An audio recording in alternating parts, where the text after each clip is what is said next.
మీరు చూస్తున్నారు తెలంగాణ సమాచార్. ఇప్పుడు బీఆర్ఎస్ పార్టీ మీద ఏదైతున్నదో శాపనార్థాలు పెడుతుంటే నువ్వు బీఆర్ఎస్ పార్టీ మీద శాపనార్థాలు పెడుతుంటే ఏమనుకోవాలి? నువ్వు బీఆర్ఎస్ పార్టీ శాపనార్థాలు పెట్టకు తల్లి.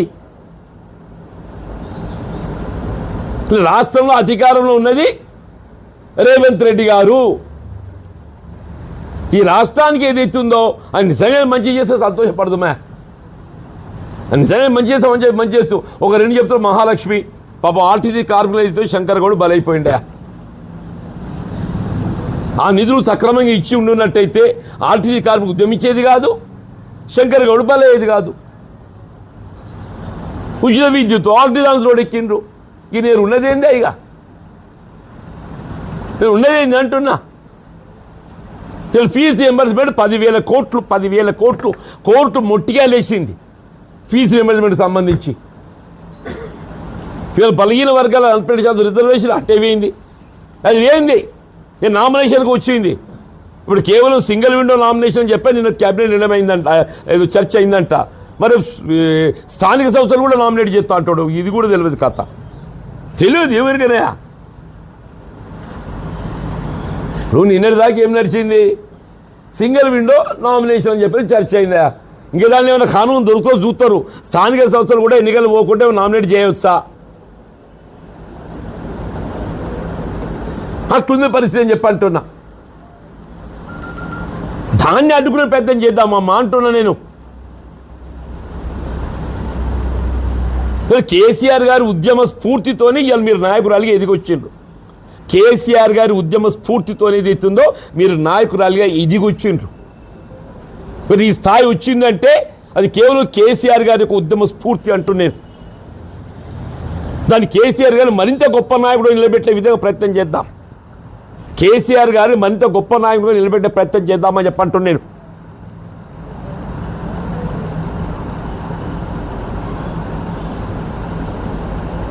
అది అనేది అవుతుందో అడుపోయి ఇవాళ నువ్వు ఇక్కడ దాకా ఎదిగినావు అని చెప్పంటే ఆయన ఉద్యమ స్ఫూర్తి, కేసీఆర్ గారి ఉద్యమ స్ఫూర్తి అయితే నువ్వు ఆయననే మన మనిషి అంటే ఎట్లా తల్లి? ఆయన మన మనిషి అయితే ఇక మొత్తం ఎవరు హృదయం ఉన్న మనుషులు అంటున్నాను.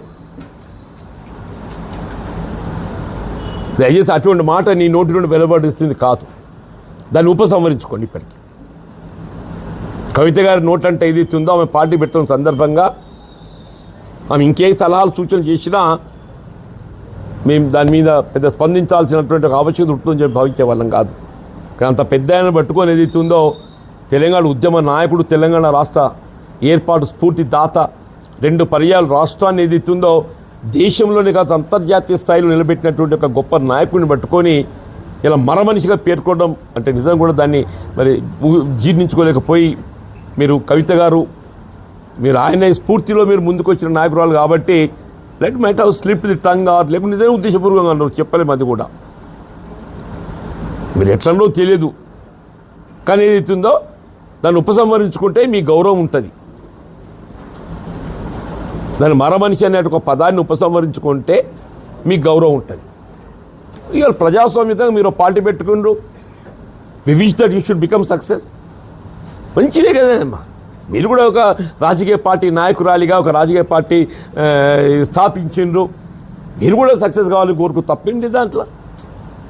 ఆ ఎదుగుదల ఏదైతుందో ఈ ప్రజాస్వామ్యంలో ప్రజల మేలు కొరకు అది మంచి చేయగలిగితే సంతోషపడదాం.